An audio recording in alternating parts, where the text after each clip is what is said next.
You're listening to the Fierce Fatty Podcast, episode 73. I'm answering the question, are fat people heart attacks waiting to happen? Question mark. Let's do it.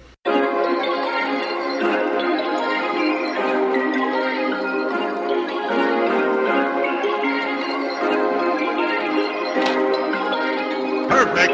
I'm Victoria Wellesby, TEDx speaker, best-selling author and fat activist. I have transformed my life from hating my body with desperately low self-esteem to being a courageous and confident, fierce fatty who loves every inch of this jelly.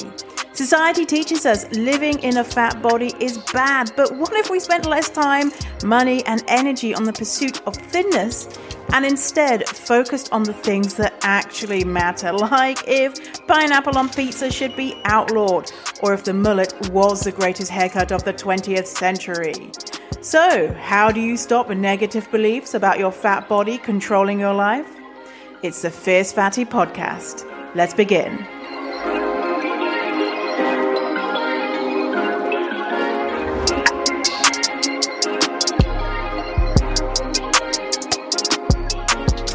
Oh, hey, fatty, how's life?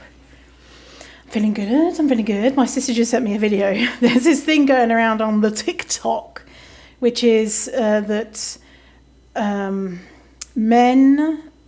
this is just so gender specific, men have a different center of gravity than women. Let's just say some humans have a different center of gravity.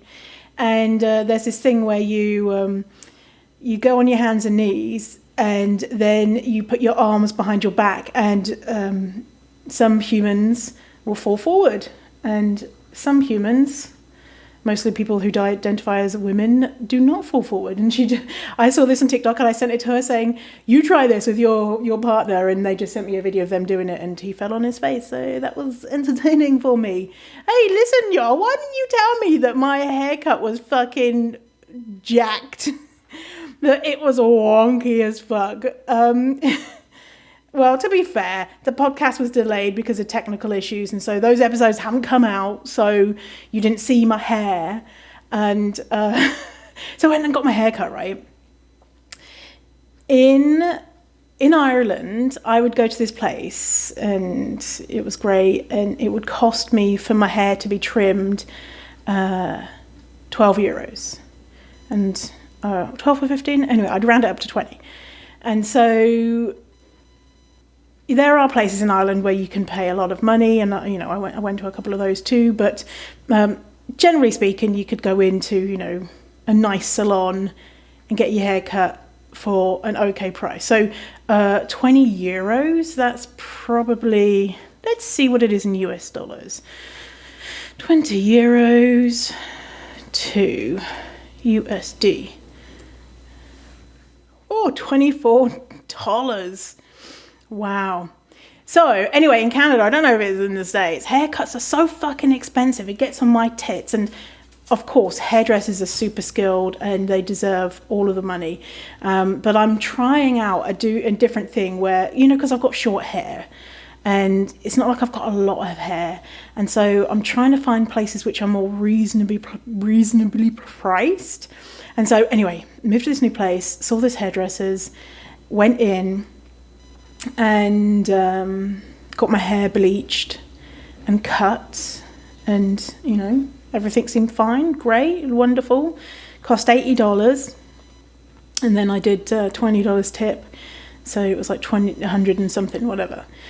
And when you come back from the hairdressers, I don't know if this is just me, but I never like what my hair looks like when I come straight back from the hairdressers, because they've styled it in a different way. There's something about it that doesn't look right. It probably looks a lot better than what I normally do, but anyway, and so I'm like, I never expect when I come home from the hairdressers for me to be like, oh my God, look at me, I'm amazing. I'm always just like, my hair will look weird for a week or two, and then it'll get back to being its normal Victoria self. Anyway, and so I kept being like, I'm not styling it right. What's wrong? This one side just seems to be up here, and this other side seems to be down here. And no matter what I do, it looks wonky. And I'm like, it's not that it's wonky, it's the way I'm styling it, right? And so then one day, like 2 weeks after the haircut, I like brush my hair back and look at it, like really look at it. And it is so fucking wonky. It is, so it's bleached. So kind of like the top half of my head is bleached. And so she drew a line all the way around. And the line at the front of my head on one side is about an inch higher.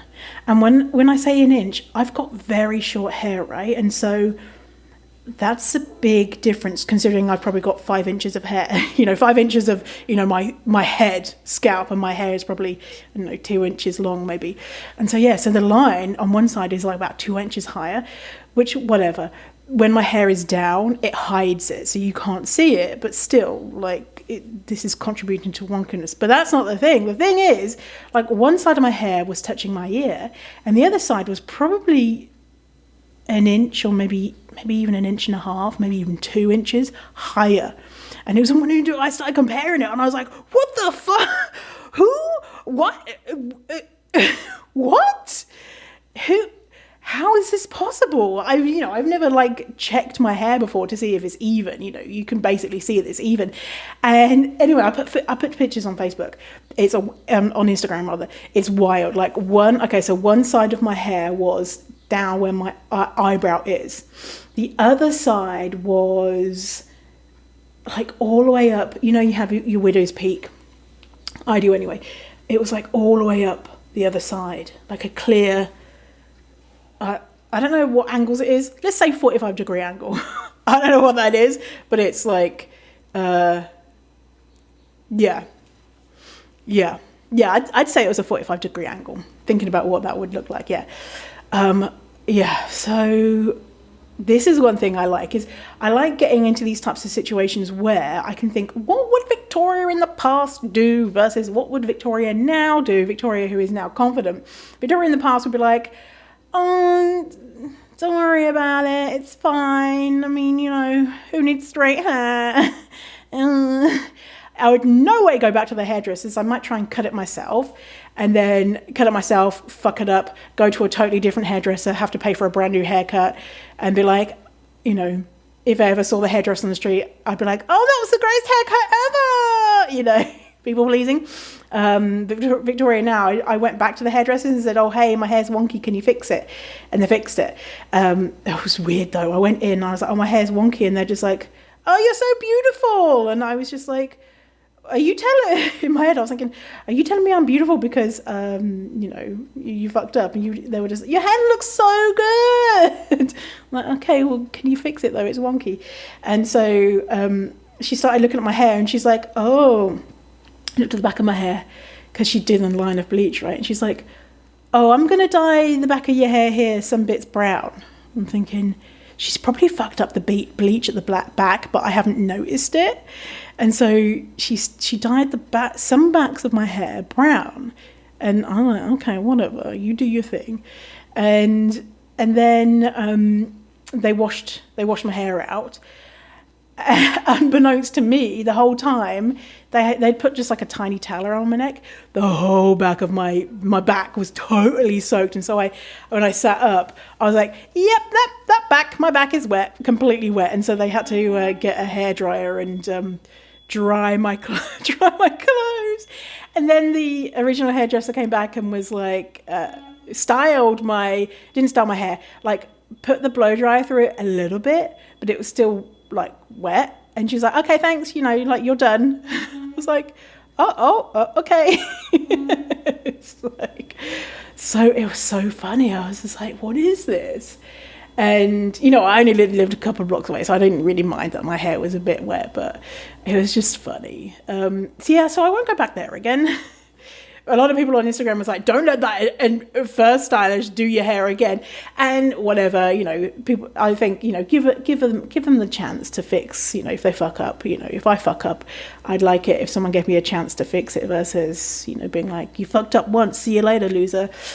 And anyway, when during the haircuts, she was like comparing sides. She's like, look, it's straight now. And I was thinking, It's still not straight, but whatever. I'm not going to cut hairs. Is that the phrase? Split hair. That's it. Split hairs about, it was about, it's about a centimetre off on each side, which is probably, a lot of hairdressers probably like, oh, that's not good enough. But anyway, I'm living with it until I need to get my next haircut, where I'm going to try somewhere else.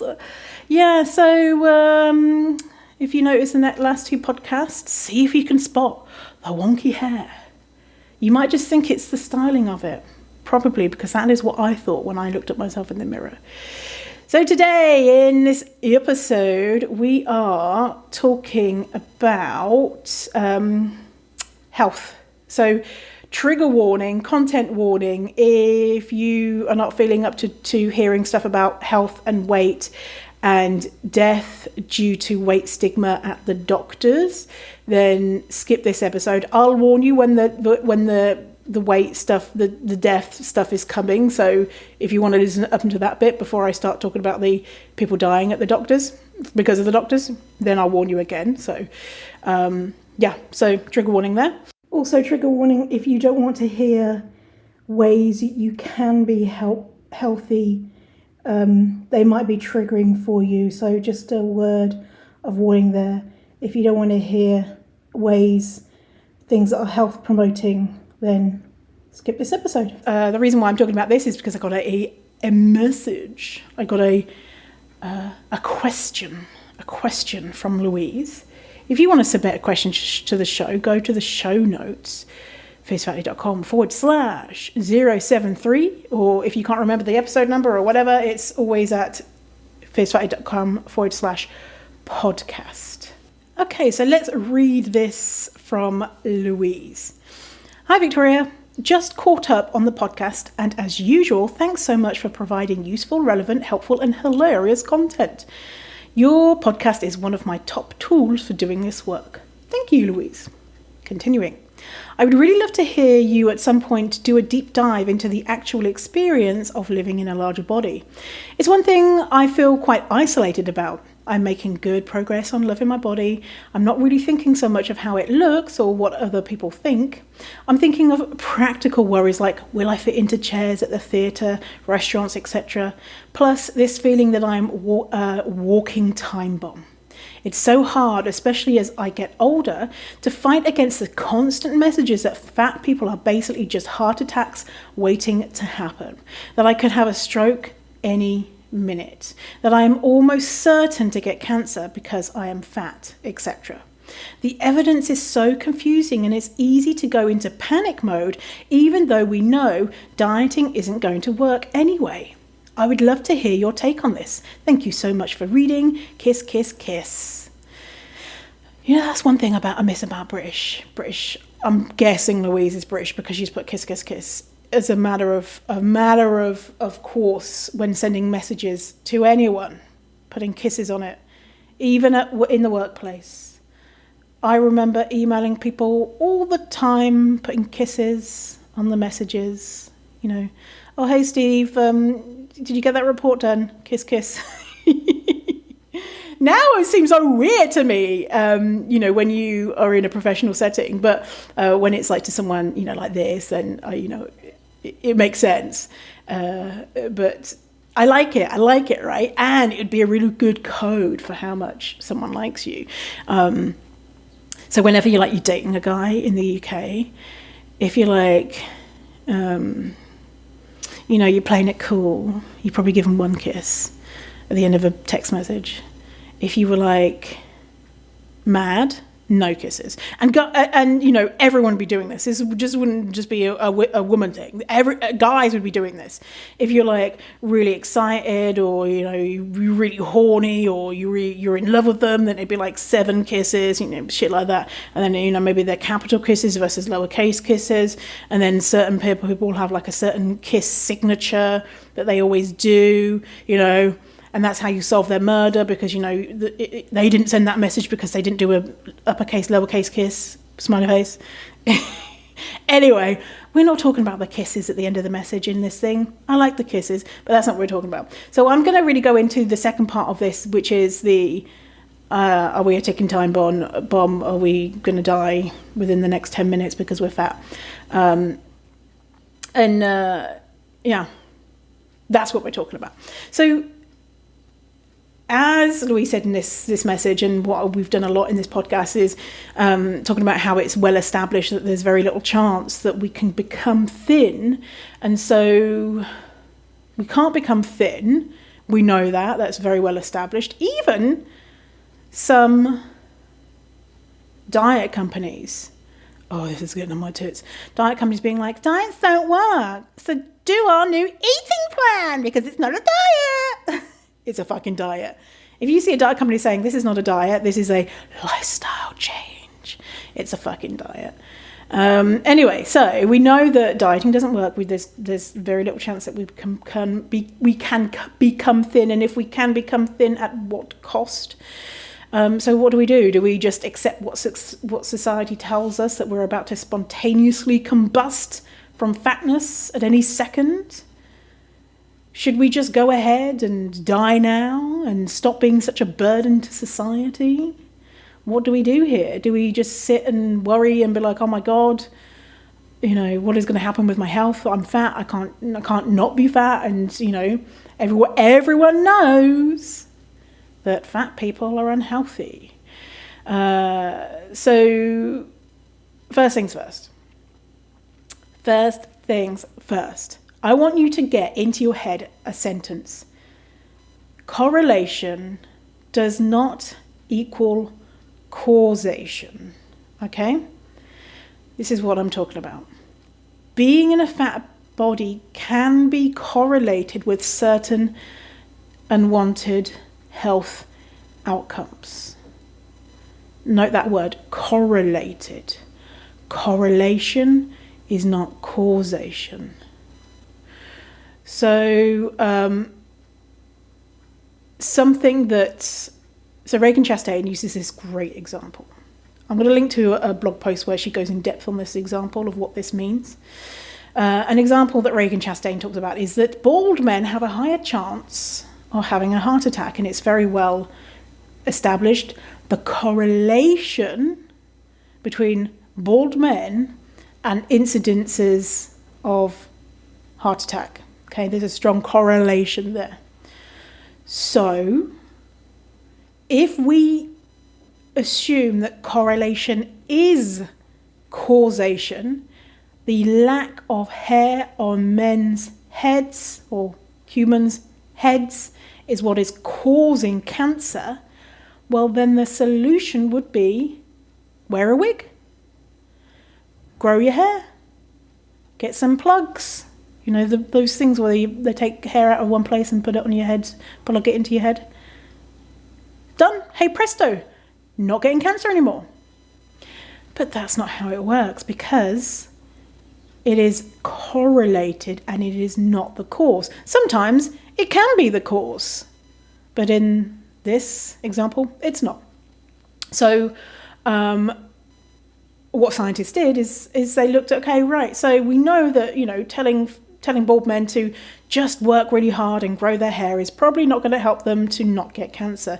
And they found that there was something else that was causing the baldness and the cancer.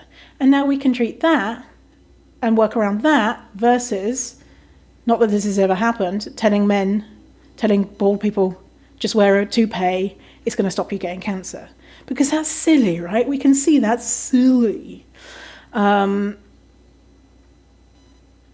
And something here as well, while it's on my mind, is that we also have good data to show that fat people who are in, I'm going to use some O words here because this is what the science is using, that fat people who are in the overweight category live the longest, followed by people who are in the quote-unquote normal weight, then by those in the quote-unquote obese weight range.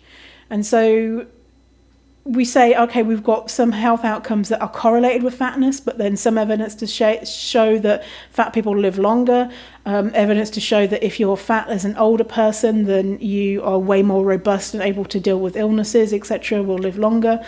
So anyway, you need to be thinking about this bald thing, when correlation, causation, that thing. We don't really know why some fat people have a higher risk of certain diseases and illnesses. There are correlations for some people. So what Reagan says, I'm going to quote, link to this article in the show notes. This episode is going to have about 50, not 50, there's about 15, still a lot, of studies and things linked. So it's fiercefatty.com/073 for the show notes. fiercefatty.com/073 for the show notes. Okay, so Reagan Chastain, quote, "Fat causes, insert health issue here." We hear this every day. The problem is, it's not true. The research about weight and health isn't about causation. It's about correlation. And that's an important distinction. Correlation means two things happen at the same time. Causation means that one thing is the result of the occurrence of the other thing. Okay? So I want to give you a quote from Lindo Bacon, Dr. Lindo Bacon, author of Health at Every Size, Body Respect. Dr. Lindo Bacon's piece from Scientific American. Now, Lindo Bacon, this is their work. They study this. They're well regarded.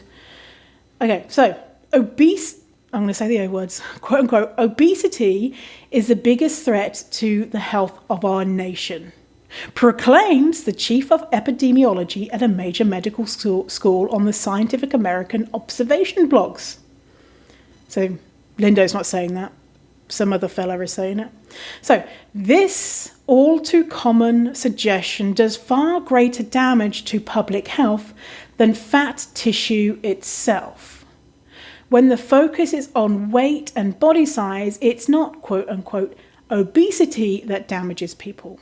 It's fear-mongering about their bodies that puts them at risk for diabetes, heart disease, discrimination, bullying, eating disorders, sedentariness, aka not moving, lifelong discomfort in their bodies, and even early death.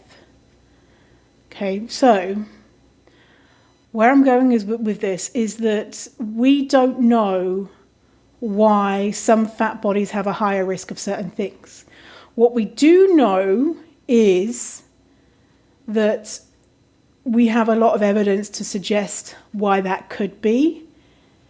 And a big part of it is weight stigma, aka fatphobia, amongst other things. And so let's go into those right now. Okay, so we have evidence to show that weight cycling is a risk factor. So weight cycling is yo-yo dieting. It is, and it doesn't mean, when you think about yo-yo dieting, you think about, I'm going to, put celery at my bum, lose 1,000 pounds, and then stop 10 minutes later, and then the next week I'm going to put dust in my ear canals, lose 5,000 pounds, next week put it back on. It doesn't have to be that extreme. It can be like you diet over the course of, you diet, how the diet companies say, in the right way. You lose weight slowly. Big quotation marks all around all of that stuff, because there's no right way to lose weight. Losing weight fast or slow makes no difference. The same outcome is going to happen. 2 out of 3 people are going to put on more weight than they started with. 95 to 98% of people are going to be the same weight as they were. It's going to fail. And so you can be on a diet over the course of a year, and then not diet for a couple of years, and then maybe do a diet for a couple of months, and then not diet for 6 months, and then do another diet that takes a year, and then not diet for 5 years. And so it doesn't have to be this. When I think about yo-yo dieting, I think about,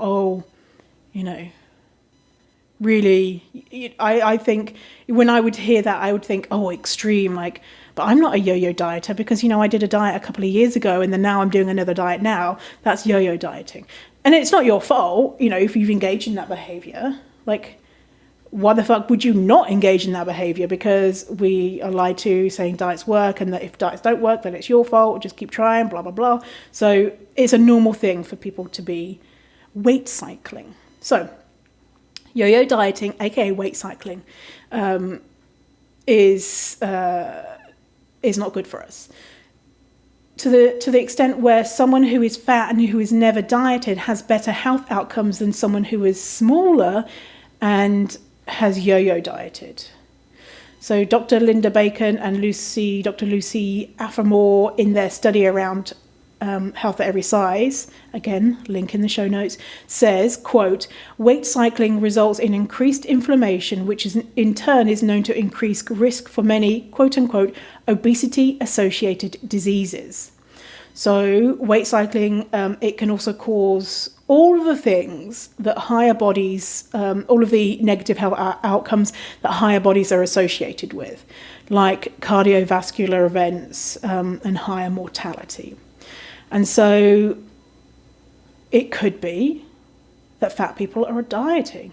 And that's a reason why, one of the reasons, which are many, that fat people are fat is because they dieted, because the surefire thing that you're going to get from dieting is weight gain, which is fine if that happens, absolutely. Not your fault, not bad to be fatter, but that's just what dieting gives us. One of the wonderful things alongside feeling like a piece of shit.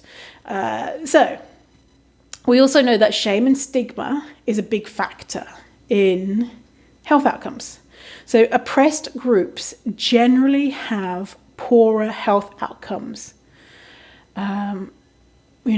Any type of oppression and stigma is really bad for the physical and mental health of that population. Really bad. So I'm going to talk about that a little bit more in just a second. And thinking about that stigma, where that happens is a lot of the times, it happens every fucking where, but a big one, because sometimes, if someone says something to you in passing, you can kind of brush it off and be like, well, they don't know what they're talking about. But a big place where this happens and has incredible impacts on our health is at the doctor's office when you're seeing a healthcare practitioner. So fat people go to the doctor less. Fat people go to the doctor less because we know what we're going to be told. You stubbed your toe? Have you thought about losing weight? Broken arm? Well, that wouldn't have happened if you weren't so fat. I'm going to share the stories about doctors fucking up and people dying as a result here. So if you don't want to hear them, then skip ahead, I'd say 10 minutes. So the stories of fat people are dying are numerous because they're sent away with a prescription of weight loss when they're actually dying. So I'm going to share some stories. I'm going to link to, this is a Reddit feed. So big caution when you go to the links in the bio, the Reddit feed. Reddit is a bit of a shit show sometimes, but a lot of times. And here there's a lot of people talking about weight and they're mentioning weight. And so if that doesn't feel good for you, don't go on it. I'm going to blank out the weights here so you're not going to hear me say them. Okay, so the first one is, like the title post is, I lost XX pounds, so doctors would stop blaming everything on my weight. This person continues, I'm 5'6" and I was XX pounds before, and now I am XX pounds. It took me a year to lose it, but what finally pushed me to lose the weight was because every single thing I went to the doctor for, I got blamed on my weight. Severe cramps, Wait. Feeling sleepy during the day? Wait. Numbness in my fingers? Headaches? Memory problems? Balance problems? Wait. I recently went back to the doctors, who of course applauded the weight loss and wrongly assumed all of my problems were gone. When I said no they hadn't, they immediately ordered an MRI, sleep study and lapro, which they hadn't done before the weight loss. The MRI found Chiari malformation. I'm probably butchering that pronunciation.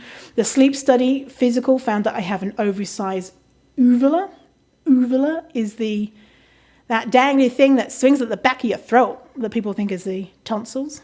Oversized uvula as well as narcolepsy. And the lapro found so much endo that I lost both of my ovaries and a portion of my colon and lower intestines. If I had been taken seriously a year ago, I might not have lost them. So yeah, fuck doctors. Next story. My foster mum was about XX pounds. So when she went to the doctor saying she felt exhausted, out of breath, and was getting weird allergic reactions to nothing, the doctor said, "You're just fat." She had always been that weight, and the feelings and reactions were new. She went back a second time, months later, same result. Finally, about a year later, she stormed into the doctor's office and refused to leave until she got some sort of scan and blood work set up. Got all the tests done, and stage 4 lung and brain cancer. You can be fat and sick. Next story. This killed my mother's best friend. He felt extremely tired and lethargic. Went to doctor. Told him he was O-word and went to quit drinking and smoking. He quit drinking and smoking and started losing weight, surprisingly well. He was so tired he had to quit work. Doctors told him that it was still his weight. Keep up the good work of losing it. One day he didn't answer the phone when my mum called. Same next day. She called his neighbours, who called the police. He was lying dead in his bed. He died from leukemia. All the clues were there, even the rapid weight loss. But because he was fat, the doctors didn't even look further. Fuck bad doctors. So, that shit is heavy, excuse the pun. And if you're fat, I've done polls on my Instagram.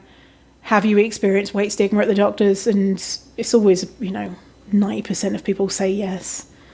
And I look at the people who said no, and I'm like, these are bot accounts. So anyway, chances are you've experienced a doctor telling you to lose weight or blaming something on your weight. And here I want to quote from an article that says, "Is fatphobia in medicine harming doctors and patients?" And, quote, "Evidence suggests that doctors have negative opinions of, quote unquote, obese patients." And then it's quoting a study that finds this. There's a few studies here that they do on healthcare providers' opinions. And so this is doctors, nurses, medical students, all that type of stuff. So they have negative opinions of fat people. Continuing, holding stereotypes that they are lazy, undisciplined, unmotivated, unhealthy, and weak-willed. Another quote from the study. And respecting them less than patients with a quote-unquote normal BMI. People with larger bodies are the most common target of derogatory medical student humour. Okay, here's a quote from another article that quotes these same studies.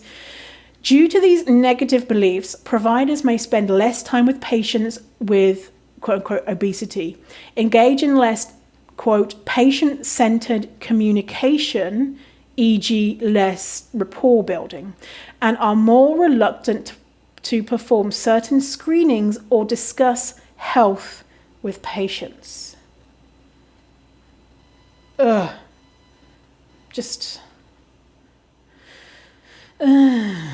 Yeah. So, and also a note here that medical bias doesn't just hurt fat people. There's lots of stories of straight-sized people going to the doctors and being ignored because they're straight-sized, and so therefore they must be healthy. Obviously, it hurts fat people way more, but it doesn't work for anyone. Like, this is not good for anyone. Okay, so another thing to consider is that fat people tend to be poorer. Fat people are poorer. Therefore, they have less chance to go to the doctor because, you know, if they're working, they're looking after their kids, they might not have the time to go to the doctor. And in some fucked up countries like the United States of America, people can't afford healthcare because they have to pay for it. Like, what the fuck is this going on? 2021, people have to pay for healthcare. Oh my gosh. And so if you're poor, you can't afford healthcare, you can't go, you just die. And there's so many stories of people just dying because they can't afford healthcare. And even things like dental. And how many poor people never go to the dentist? I know as a poor person. Luckily, because in the UK, so we have the NHS, right? But that doesn't cover dental stuff. But because we were very poor, we happened to get free dental. And maybe it is free dental for everyone up until the age of 18. Anyway, I got free dental up until the age of 18. I didn't go to the doctor because I didn't happen to be rich enough until for 10 years from the age of 18. So I got that final, you know, my braces off, all that type of stuff. And then that was it. Until I became rich enough to go to the doctors. And you think, oh, whatever, teeth. But teeth, if you have issues with your teeth, it can cause lots of different things with your health. It can have a lot of stuff to do with your heart health too, if you have issues with your teeth. And so teeth are a big thing, dental care. And so if people can't even afford basic going to the doctor, do you think they're going to go to the dentist? Because a lot of times dentist is seen as cosmetic, but it's not actually. Of course there are cosmetic things within dentistry, but having good oral hygiene and all that type of stuff is really important for your physical health. And as well, fat people are poor because they're less likely to get hired, they're less likely to get promotions, and also we are being paid less. Yes. And anecdotally, I was in recruitment for 8-9 years, however long, and I remember one time someone who was, I don't know, super fat came into the office, and afterwards the office coming out being like, oh my god, did you see how fat she was? She's not getting a job. And at the time I was like, oh, hey, that's not very nice. And, you know, I wasn't like, fuck you guys, because I was still in, you know, deep in fatphobia. And I thought that was really unfair. It's really sad thinking about it. And those best candidates, when we were thinking about who would clients pay for, they were straight-sized people. And I don't think I was consciously doing it, but a fat person would have to be exceptional, you know? And that's fucked up. That isn't okay. That is not okay. And thinking about that, you know, the generational wealth, if you have fat parents and they were paid less, and what does that do to your income and your childhood and your ability to get higher education and all that type of stuff? Nothing to do with their abilities, everything to do with systemic fatphobia. So these are reasons why fat people could have poorer health outcomes. They are poorer. Stigma, not going to the doctors because the doctors don't do shit, doctors not doing shit, and weight cycling, yo-yo dieting. Okay, so yeah, they're all things you can totally control. Not. Okay. So what are we going to do? Are we just going to be like, oh my God, this sucks? And it does suck. It fucking sucks. There's nothing to do. I'm just going to die because, you know, that's what happens. And remember, there's lots of information and studies out there that to show that being fat has health benefits, and that being fat is protective, and that fat people are less likely to fat people are more likely to survive cardiac events. Fat people are more likely to survive COVID. Fatness leads to a certain robustness when it comes to dealing with things. And, studies showing that fat people live longer. So, shoulder shrug. So we don't even know. We don't know. It's not that having more fat on your body is causing these things. We can't say that because the science is all about that correlation, not the causation. But we have science on the causation, and what we know is it's a whole lot of stigma and shame and weight cycling, yo-yo dieting. So, surprise, fucking surprise. So, there are ways to mitigate the risk. And, I'm going to share these things, but, it's not your job to change the world, by the way. If you want to be a good citizen, we can try and be the best versions of ourselves. But this is fucked up, and this is happening to fat people. It's not our responsibilities and our job to tell straight-sized people and other fat people to stop being bigots, right? So just a disclaimer there. So first is educate yourself. Unlearn fatphobia and healthism.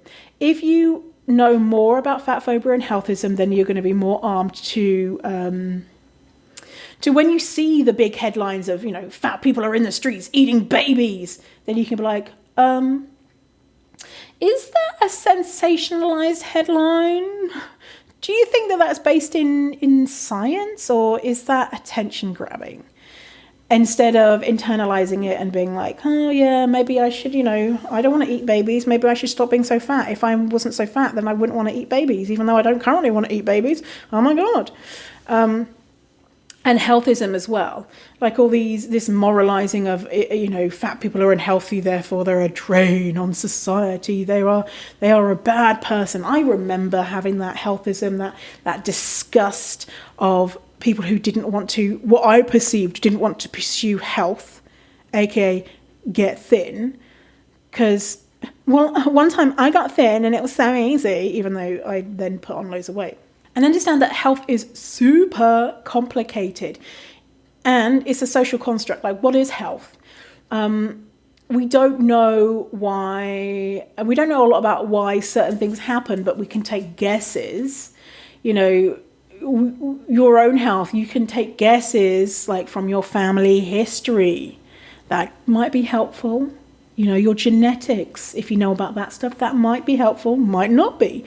And so then you can see what you can do to help your health in regards to the information that you do have outside of losing weight. So, for example, ovarian and breast cancer run in my family. And so my mum had a hysterectomy when she was about 65. And for me, so I got a lump in my breast about 6 months ago. Immediately went and got a mammogram, where they squeeze your tits. It's fine, don't worry about it if you need to go. And everything was fine. But that was something that I was doing to mitigate the risk. I know that my health could be impacted by my genes, might not be. That if anything's going on with my floppy tits, I'm going to get it checked out versus waiting. Whereas, if I didn't know that, then I might just be like, whatever. And if I was whatever, it might be fine too. And then when I get to a certain age, I'll have a hysterectomy as well, And so that's stuff that you can do to look after your weight. Say if you have, whatever is going on in your family, you could choose to try and reduce the risks in whatever way, which is outside weight loss, because weight loss doesn't work and it's harmful to our physical and mental health. Or you could not. You could just be like, what will be, will be. If I happen to have those genes, and that's it. Okay, so understand that social justice issues play a big part in the health of certain populations. So, want better health? Start fighting injustice. And I'm going to quote from this study that I'm going to link in the show notes. Quote, the study found that those who reported 2 or more major discrimination experiences had a 34% increased risk of diabetes, quote, over 9 years, brackets over 9 years rather, than those with no reported experiences of major discrimination. This is actually from Dances with Fat, Reagan Chastain's blog, about a study that showed that those with type 2 diabetes, they experienced, they had a 34% increased risk of diabetes if they experienced 2 or more major discrimination events. Wow. I bet you there's going to be loads more of these studies coming out saying that, it turns out that this is because we are pieces of shit treating fat people badly, and that's why fat people have certain health outcomes. I bet you. We'll see. Anyway, another thing you can do is to stop dieting. Now, if you have been a yo-yo dieter, listen, that's in the past. You can't change that. It sucks that's your experience, and yes, that could cause. It sucks that you've had that experience. There's nothing we can do about it now, but what we can do now is to stop that cycle, that yo-yo dieting, and know that dieting is probably not going to make you thin and has a chance of making you unwell in the future or even at the time. Next, engage in health promoting activities. So, and that's if you want to, studies show that there are only tiny differences in health and death rates between body size if you engage in movement. There's going to be a link to that study in the show notes. And so the difference between someone who is quote unquote obese and someone who is quote unquote normal weight, and both engage in physical activity, it's so tiny, there's hardly any difference at all.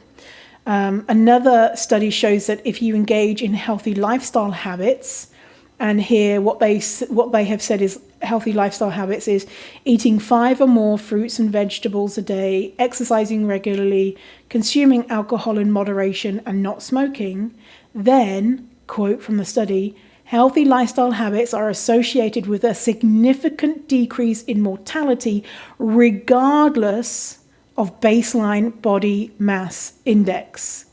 So it doesn't matter what weight you are, if you are engaging in healthy lifestyle habits, then it's going to be the same as if you're straight size, almost, because also we have other things we have to deal with as fat people, like stigma and shame and all that type of stuff.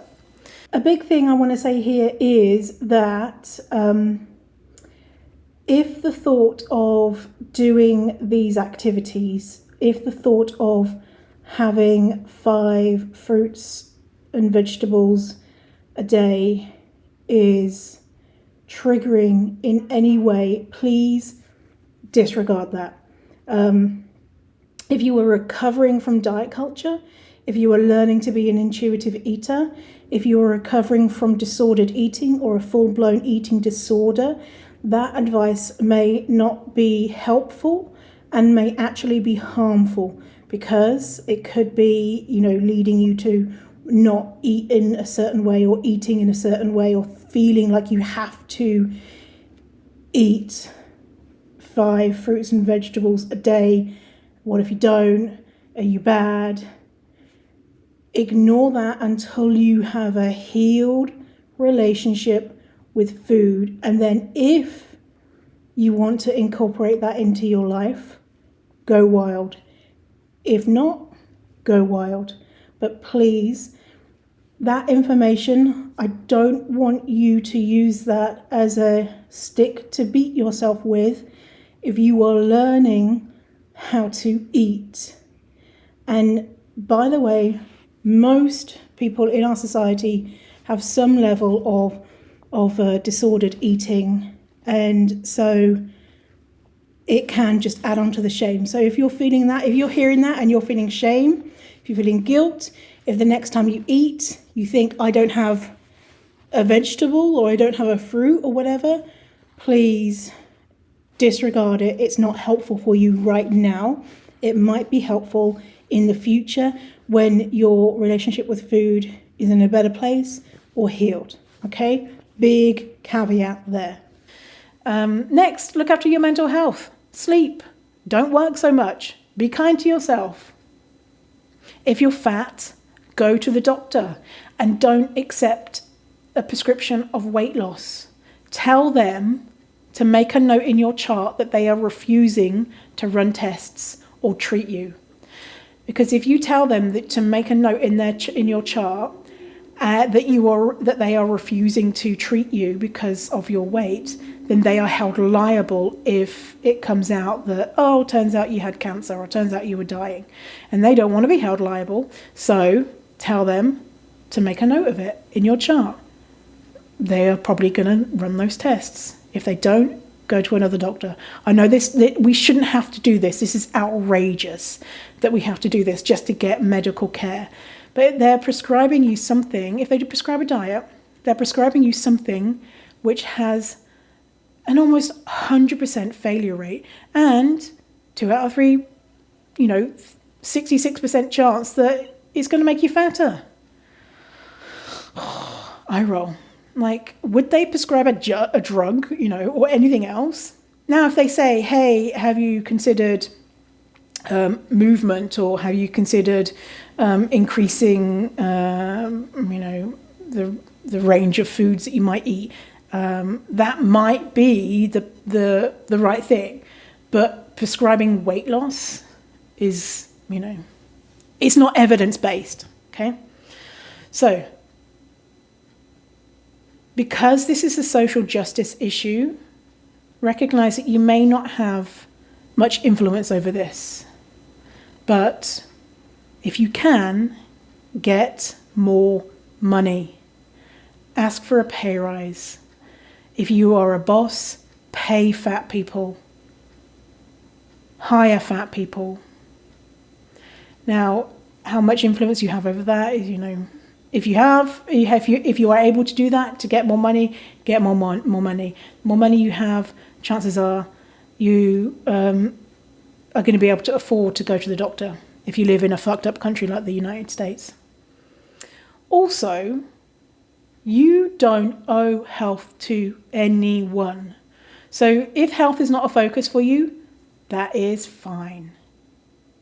It doesn't mean, so if you don't focus on your health, it doesn't mean that you are unhealthy. It doesn't mean that you are going to spontaneously combust from fatness. Just because you don't focus on your health could mean that you live to be 1,000 years old.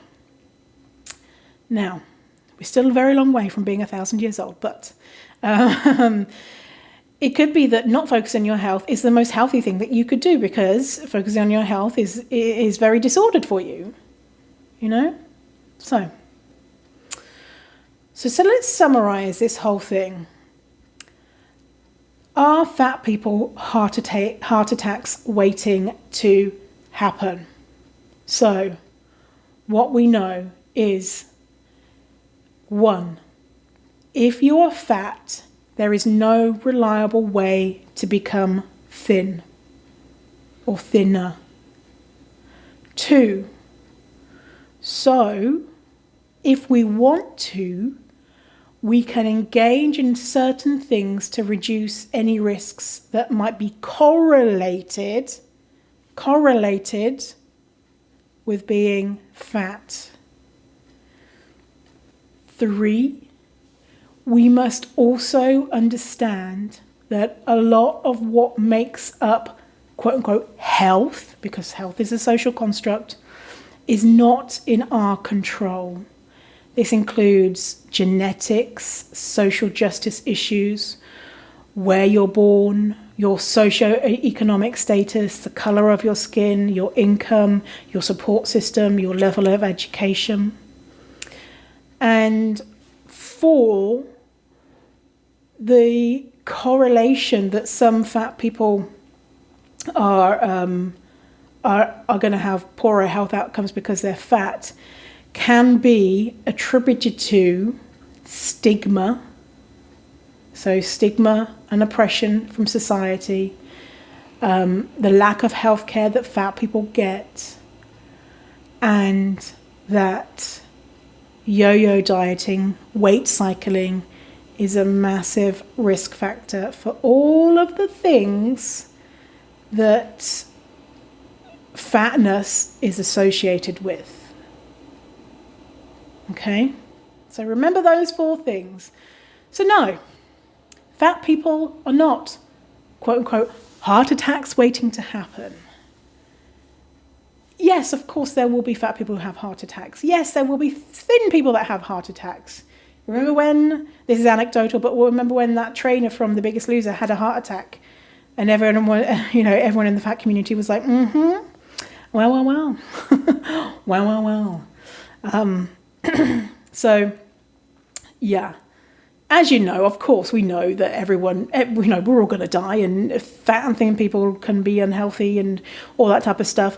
But it's not as clear cut as everyone knows fat people are unhealthy. Everyone knows fat people are all going to die in the next 10 minutes.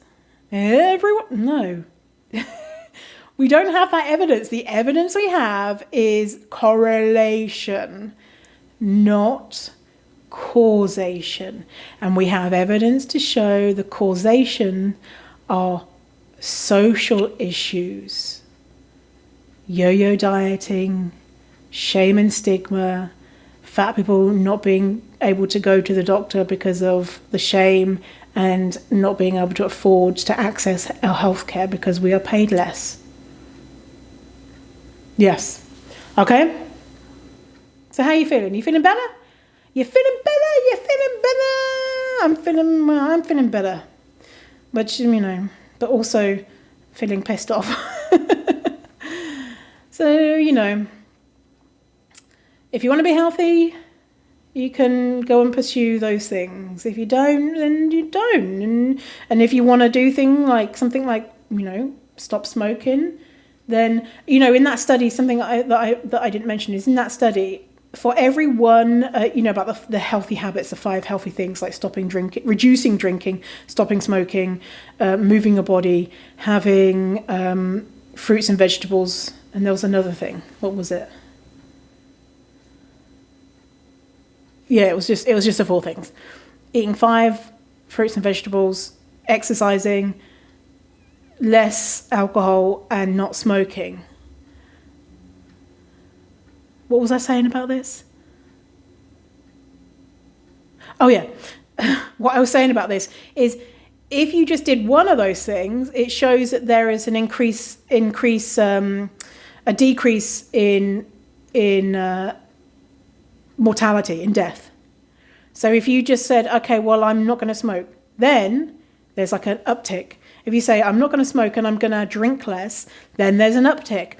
If you say, I'm not going to do those things, and I'm also going to go for a walk once a week for 20 minutes, then there's an uptick. Okay? So it's not like black and white. If you don't do these things, then that's it. And if you do, you're going to live forever. And as well, not everyone has the ability to do those things. And I think about smoking as well. I used to be so judgmental of smokers. I remember even shouting at one person who was smoking in a bus station. Well, I was actually homeless at the time, and I was shouting at them, being like, you can't smoke in here, and being like, you're disgusting.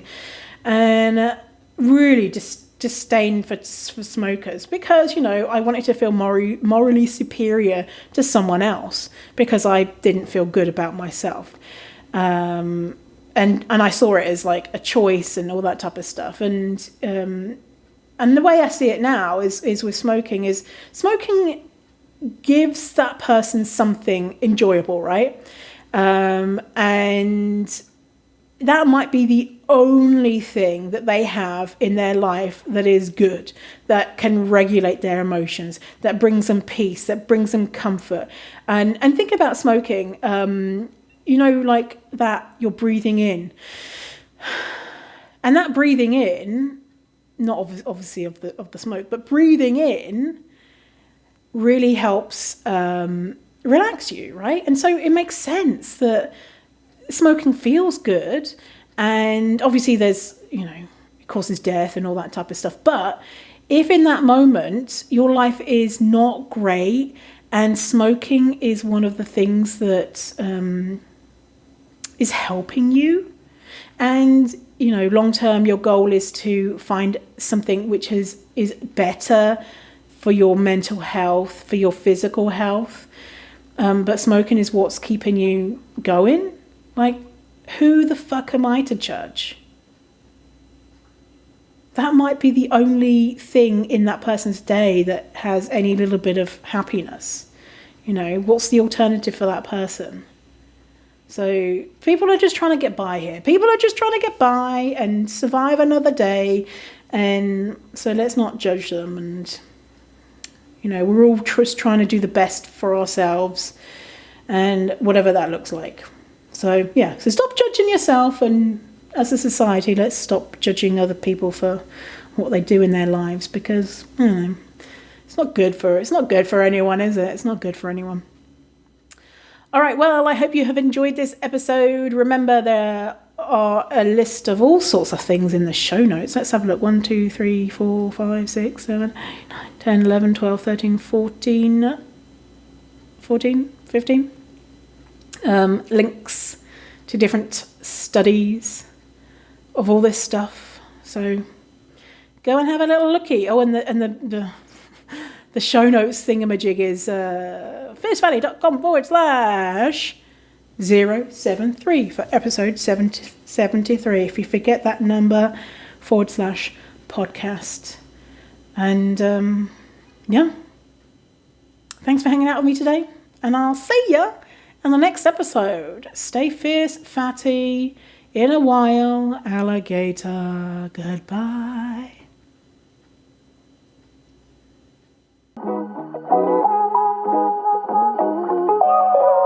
Thanks for listening to the episode. And if you feel ready to get serious about this work and want to know when the doors open to Fierce Fatty Academy, which is my signature program where I teach all about how to overcome your fatphobic beliefs and learn to love your fat body, then go to fiercefatty.com/waitlist. Again, that is fiercefatty.com/waitlist to get your name on the waitlist for when Fierce Fatty Academy, my signature program, opens.